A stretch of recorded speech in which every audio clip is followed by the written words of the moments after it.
es un poco especial lo que yo voy a contarles, porque además, pues la mayoría de los que me conocen saben que soy hematóloga, llevo más de 25 años en la Fundación Santa Fe, y pues este tema, o sea, se sale un poco de lo que es la hematología como tal.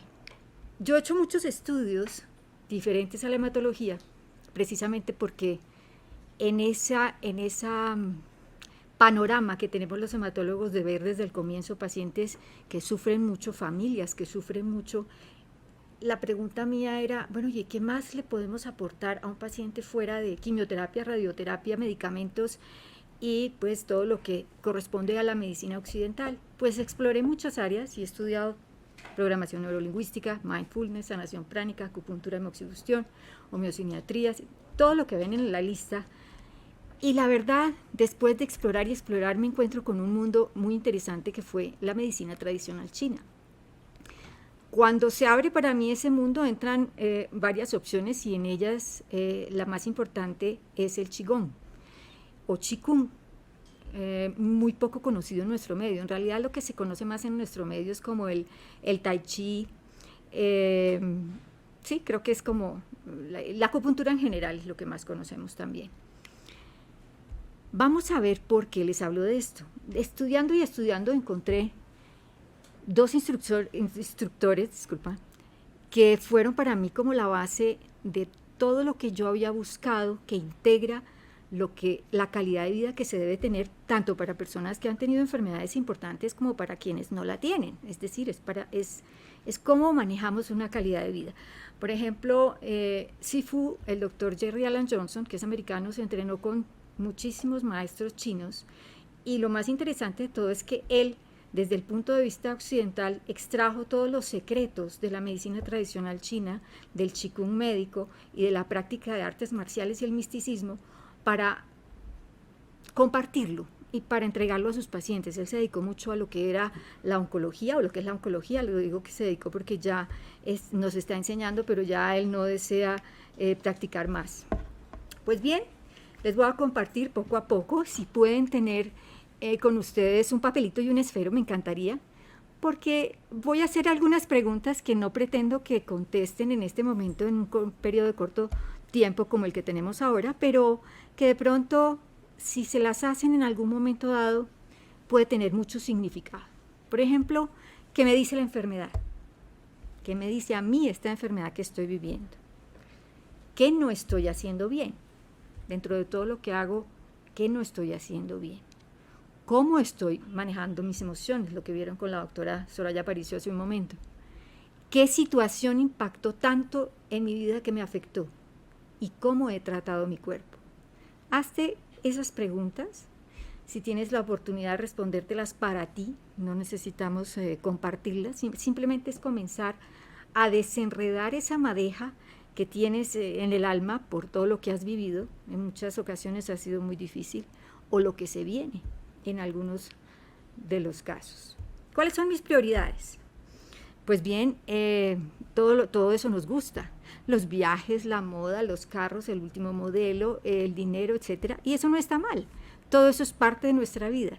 Pero, ¿cómo están esas prioridades para nosotros? ¿Eso es lo más importante? Veamos un poquito más a fondo. Factores que nos pueden haber impactado en nuestra calidad de vida. ¿Cómo comemos? La mayoría, mientras estamos trabajando mucho, comemos bastante mal, durante muchos años. ¿Cómo son nuestras emociones? ¿Cómo las aprendemos a controlarlas o nos encanta desbordar de emociones y de emociones negativas? Eso suele pasar en algunas personas. El estrés, ¿cómo manejamos el estrés ante tantas tareas que tenemos al día?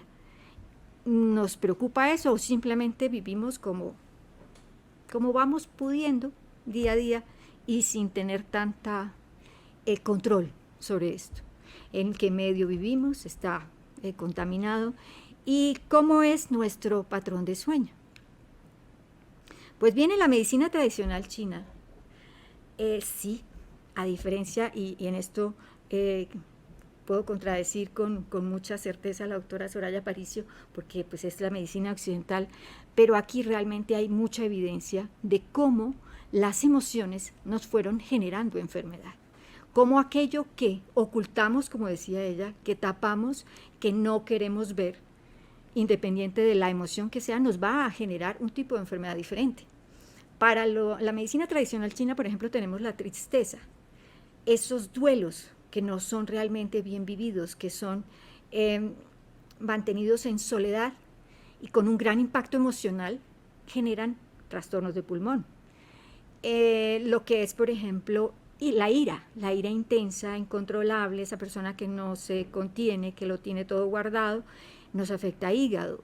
Los miedos, el riñón, las preocupaciones, el vaso, las excitaciones, el corazón. Y eso, después de los años que he tenido la oportunidad de pacientes con enfermedades muy severas, pues realmente sí hay una correlación y eso es bien interesante. ¿Qué pasa? En nuestro medio, ¿qué queremos? Soluciones inmediatas. Entonces, tenemos dolor de cabeza, nos tomamos una pepita. Nos queremos dormir, nos tomamos otra pepita. Nos queremos despertar y queremos vitalidad, tenemos otra pepita enfrente. La vida no es tan inmediata para solucionarlo, ni se trata de llenarnos de medicamentos. Es increíble cómo pacientes o personas de menos de 40 años tienen 5 medicamentos diarios. Eso a mí me parece aterrador, porque a los 60, pues, imagínense la cantidad de medicamentos que van a tener. Otras soluciones, si no son tóxicos, bueno, el alcohol, es que es lo único que me permite dormir. Claro, te permite dormir mejor al comienzo de la noche, pero no toda la noche y no es un sueño normal. Así que estas son ilusiones que nosotros creamos a nuestro alrededor, dizque para tener una mejor calidad de vida. Observémoslas bien a ver qué tanto nos están afectando. Queremos un cambio, lo que llamamos alquimia. Pues sí, existe y es bien interesante. ¿Cómo lo podemos descubrir? ¿Qué es chi? Es energía, que es gong, es habilidad, destreza para manejar la energía.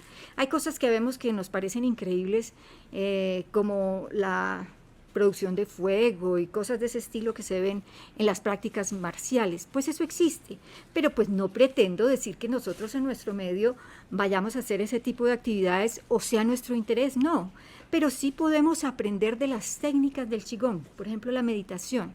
La meditación que ha tenido mucho auge y que tiene mucho auge, y tuvimos una práctica hoy bien interesante, es uno de los pilares fundamentales del Qigong.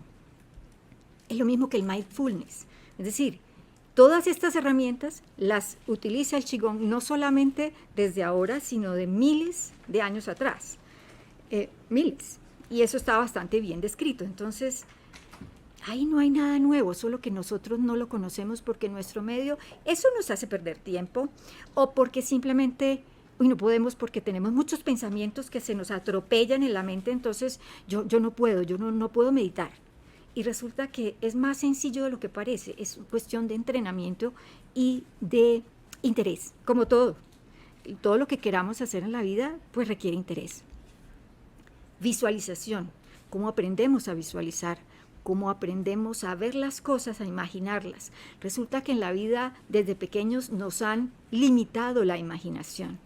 Si logras que esa imaginación crezca y se haga supremamente florida, colorida, pues vas a tener más oportunidades de meditar mejor. Aquí miren, por ejemplo, un ejemplo de 1.500 personas en la plaza Yueyu en Changsha en agosto del 2014 practicando Qigong. O sea, como ven, esto no es una cosa, ni es nueva, ni está limitada a una élite como lo estuvo en una época. Y ha tenido muchas épocas en la historia de China. En realidad, mucho se ha perdido por un movimiento que hubo que pretendió tener una influencia política, y como ustedes saben, eso es imposible en China. Entonces, eso generó un rechazo y, por supuesto, muchas de las evidencias desaparecieron, pero aún persisten, digamos, conocimiento, evidencias del conocimiento. Y para comentarles algo que a mí me parecía imposible era que hubiera hospitales de Qigong donde no se utilizan medicinas. Pues eso existe, aún existió mucho más en una época anterior, pero aún existe y no pretendo decir que nuestra medicina no deba existir. Al contrario, yo lo que creo es que la combinación de ambas cosas hace que los resultados sean magníficos.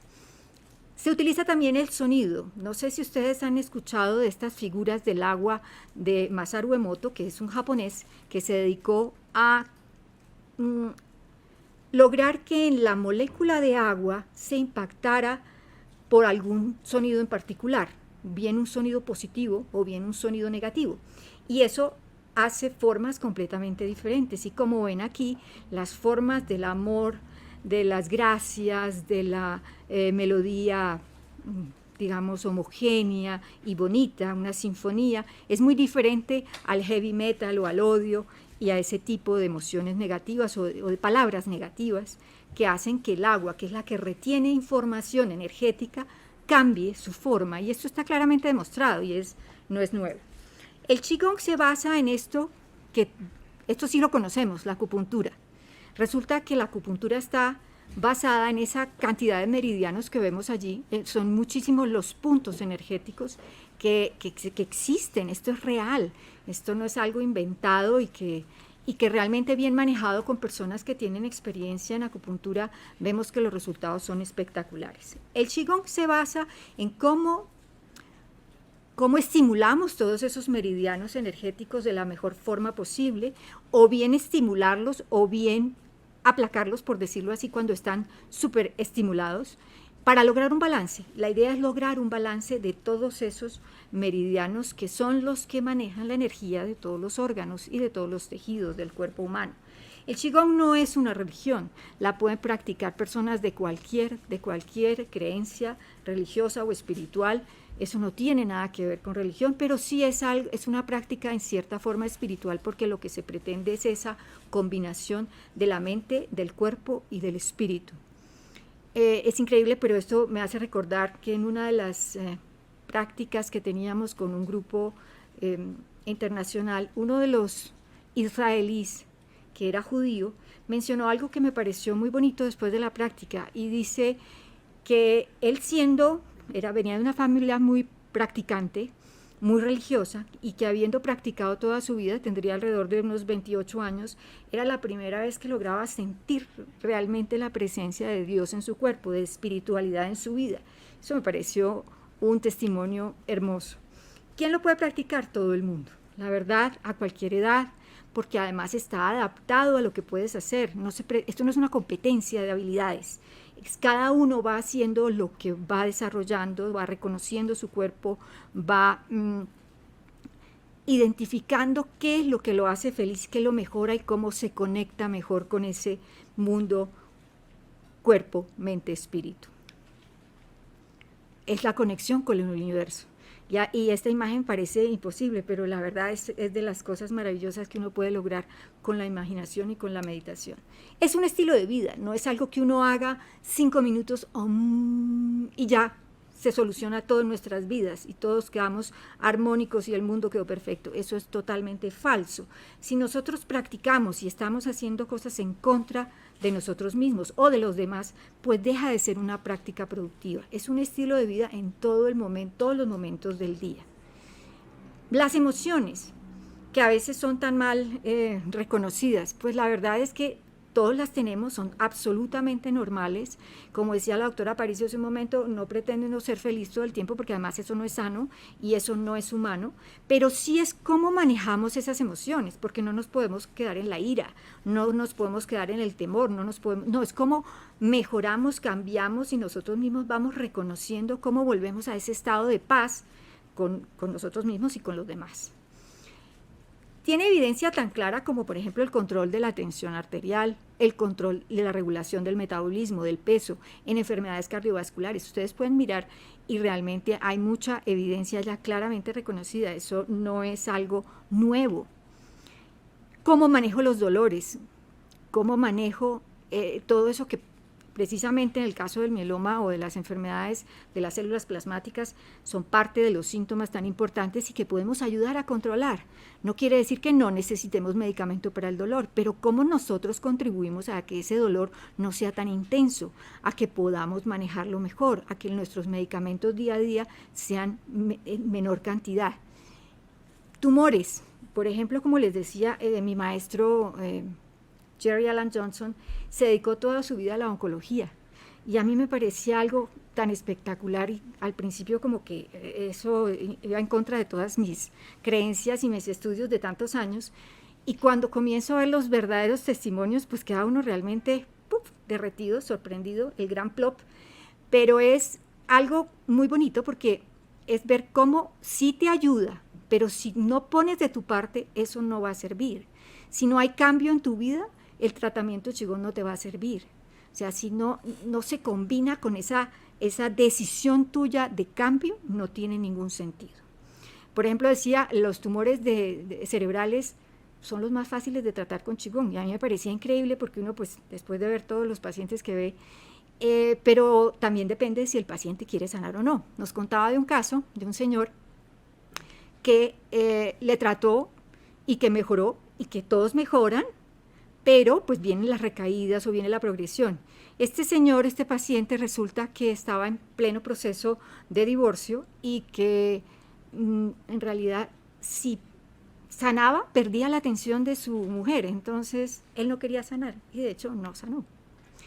Hay evidencia y es clara, la pueden consultar en internet, eso ya está disponible, afortunadamente no hay ningún secreto y es algo que podría estar disponible para el mundo entero, pero nos resistimos al cambio.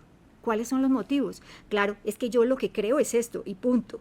Y no me permito creer un poquito más allá porque además eso no está en los libros, esa no es la ciencia.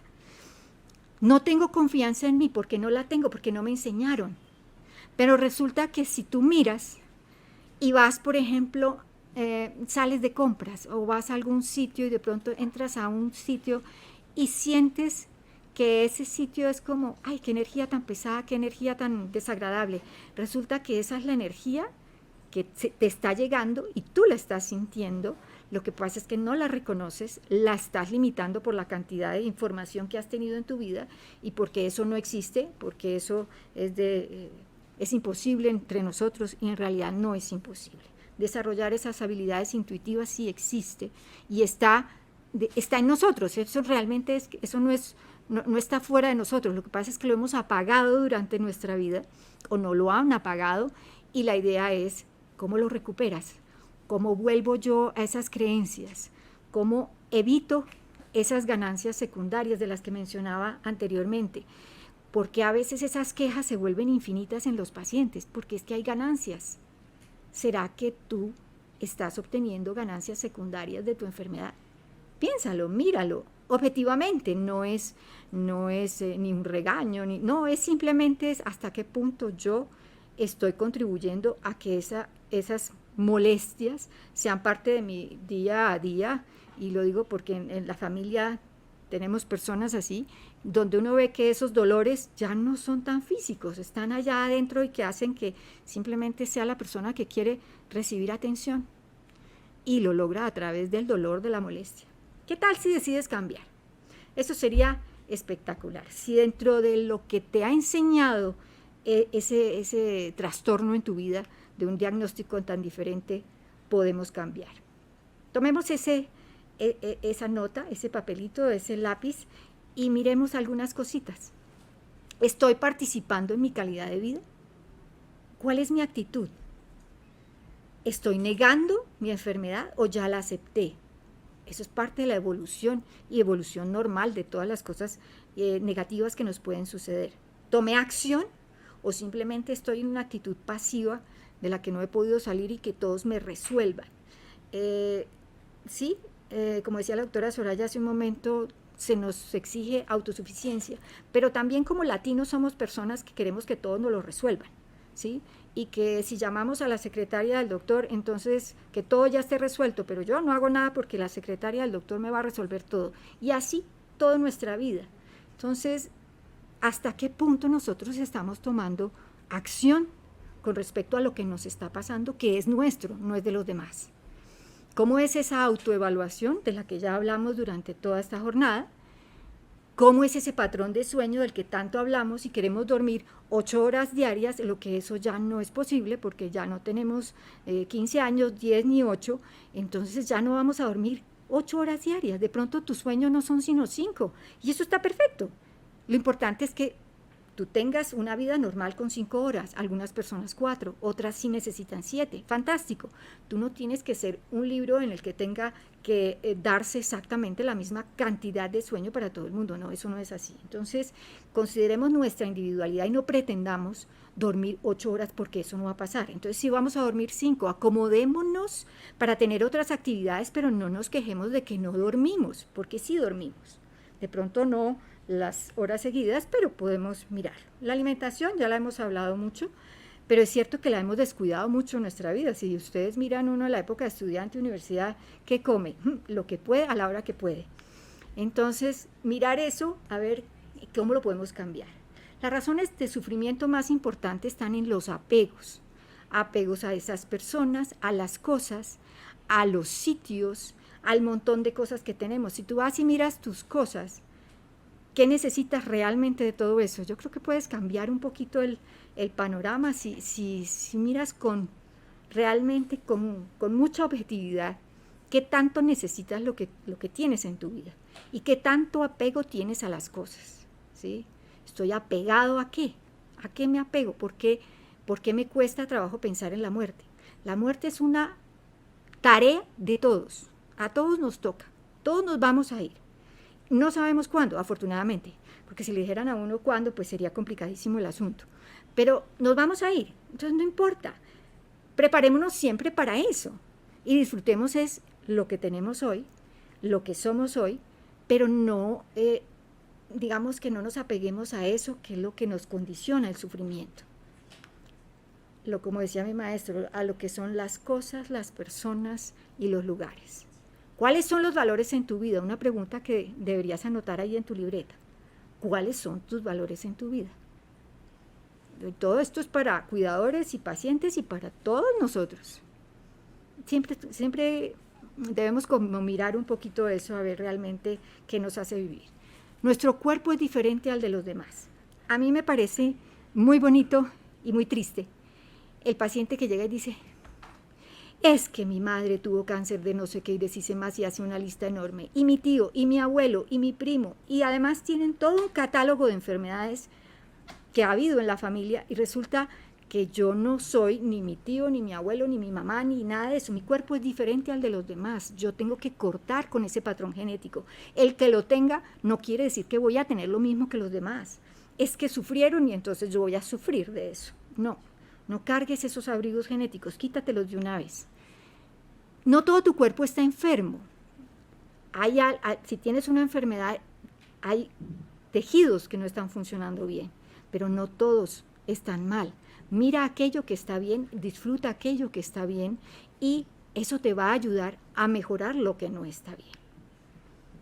No aprecias lo que está en tu cuerpo que está funcionando. Muchas veces estamos rechazando tanto todo y todo nos parece terrible y criticas tu cuerpo todo el día y resulta que si lo miras bien es un milagro que funcione todo perfecto o que funcione la gran mayoría perfecto. ¿Por qué no miras qué es lo que más te gusta de tu cuerpo? Es otra pregunta y aprécialo. El agradecimiento por la vida. ¿Por qué no piensas en 3 cosas por las que estás agradecido hoy? Y cada día vas mirando por lo que estás agradecido. Hay muchas cosas por lo que uno puede estar agradecido que le cambian la perspectiva de la enfermedad y de la vida. Una pregunta interesante. ¿Qué crees que necesitas para ser feliz? Mira tú en tu vida, ¿qué crees que necesitas para ser feliz? A veces pensamos que son ciertas cosas y si las miramos de fondo, resulta que eso no te haría tan feliz como crees. ¿Qué cambiarías en tu vida ahora? Ya estamos en el 2021, que algunos no creíamos que llegáramos a tanto, pero bueno, es interesante vivir toda esta época de cambios, que tengan lo que traen, que traigan lo que traigan, que tengan lo que tengan, es fantástico. ¿Qué cambiarías en tu vida ahora? ¿Qué te gustaría cambiar? Piénsalo y empieza a actuar en función. ¿Qué pasa con las emociones? ¿Qué es lo que para la medicina tradicional china genera enfermedad? Hay un trauma, ese trauma genera o bien una rabia o una tristeza. En un estado posterior tienes una depresión o una desesperanza y en un estado posterior o bien la negación, la indiferencia, la disociación, donde vienen los patrones adictivos, o la victimización crónica y, por ende, la enfermedad. Una cosa que es bien importante aquí es algo que me parece que si pudiéramos nosotros como médicos decirle a los pacientes que lo cambiaran sería ideal. El paciente llega y dice, es que ahora me estoy distrayendo y estoy haciendo todo lo que puedo hacer para distraerme, no pensar ni en mi enfermedad, ni en mis cosas, ni en mi vida, ni todo lo meten debajo del tapete. Resulta que en la medida en que tú metes las cosas debajo del tapete, no las sientes. Para la medicina tradicional china, y en realidad eso pasa, solo puedes sanar lo que sientes. Entonces, si tú no permites que esas emociones salgan, no es que tengas que sentarte a recordar cómo se te cayó el primer tetero, ni nada de ese tipo de cosas. Simplemente eso va llegando, y en la medida que van llegando esos recuerdos y esos impactos que tuviste, es cómo lo siento en mi cuerpo y cómo empiezo a liberarme de todos esos sentimientos negativos, solamente sintiéndolos. Uno de los pasos que puedes utilizar para empezar a mejorar tu calidad de vida es, ¿qué tal si eliminas la crítica, el juicio y la condena? Uno ve que toda la familia se reúne en torno al noticiero para criticar, enjuiciar y condenar a todo el planeta. Y eso es diario. Y si no es el noticiero, es lo que estás haciendo en tu casa o a las personas alrededor. ¿Qué tal si lo eliminas? Y si te das cuenta qué actitud tienes y en el día cuántas veces criticas, enjuicias o condenas. Revísalo. Es interesante hacer el ejercicio un día. ¿Son tus palabras necesarias? ¿Son verdaderas? ¿Son amables? De pronto, todo lo que salga de estas 3 características, de pronto sobra. De pronto no lo debes decir. Míralo a ver. Decir aquello que es verdadero, aquello que es necesario y aquello que es amable. Lo demás no es importante hacerlo. El proceso de perdón, que es muy famoso en todos, digamos que en todas las corrientes de sanación, pues el proceso de perdón es clave. Resulta que si tú no haces ese proceso de perdón, no mejoras. No porque digamos, no es por la otra persona que te haya hecho daño, o por el perpetrador que te hizo daño, o por la situación que te hizo daño. No es por eso, es por ti. Si tú no sigues ese proceso de perdón, si tú no lo logras hacer, tú no te liberas. El que se está afectando eres tú mismo. Entonces es perdonarte a ti mismo, perdonar la situación, perdonar al perpetrador o a quienes te hicieron daño, perdonar a Dios porque le echas la culpa de todo, y finalmente reconocer esas lecciones de esos maestros que tuviste en tu vida. Pues bien, ese proceso no es me perdono, te perdono, no, ese proceso es mucho más complejo. Eso es parte de lo que hace uno en todo el aprendizaje del Qigong. Enamórate de tu ser, enamórate de tu vida. Resulta que tú eres un ser especial, tu vida es especial y es única, es solo tuya. Y de ti depende, está en tus manos, tú la puedes manejar, puedes contribuir muchísimo a ese cambio en tu vida. Tu entorno puede cambiar siempre y cuando tú cambies. De lo contrario, ni el entorno, ni tú, ni nadie. Entonces, cambia tu actitud, comienza a mirar hacia adentro. ¿Qué puedes mejorar? ¿Estás dispuesto a invertir tiempo y dedicación para lograrlo? ¿A que haya un tiempo de tu vida para ese cambio, para la actividad física, para la meditación, para todo lo que te va a traer un gran beneficio en tu vida? Llegó la hora de que cambies. Por algo tienes la enfermedad, por algo te llegaron las experiencias que tienes en tu vida, independiente de si es enfermedad, trauma, accidente, en fin, lo que haya pasado en tu vida es por algo. Y eso te está diciendo, es como una alarma. Hay que cambiar algo, ¿por qué no empezar a hacerlo? Cuando tú practicas Qigong, por ejemplo, que es todas esas secuencias de movimientos que les decía, y toda esa meditación, y toda la visualización, ¿cómo sabes que está funcionando? Pues eso te va a cambiar el biorritmo, la salud, la atención, la paz que vas a tener, y vas a mirar la vida con otro cristal. Ya no va a ser ni yo la víctima, ni el por qué, que es la gran pregunta que nos hacemos y que nadie te la va a contestar, solo la puedes contestar tú mismo, y tu vida va a volver a ajustarse, por lo menos energéticamente, y eso cambia muchas cosas. Es una oportunidad de bienestar que solo depende de ti. Si ustedes están interesados, yo lo manejo con pacientes desde hace 7 años, si no están interesados de hacerlo conmigo, no importa, pero busquen caminos que les permitan llegar a ese balance energético que tiene que ser no solamente la alimentación, no solamente el movimiento, no, es algo integral que tienes que aprender a cambiar para tener una vida más sana. Y eso para todos, eso no solamente para las personas que están enfermas.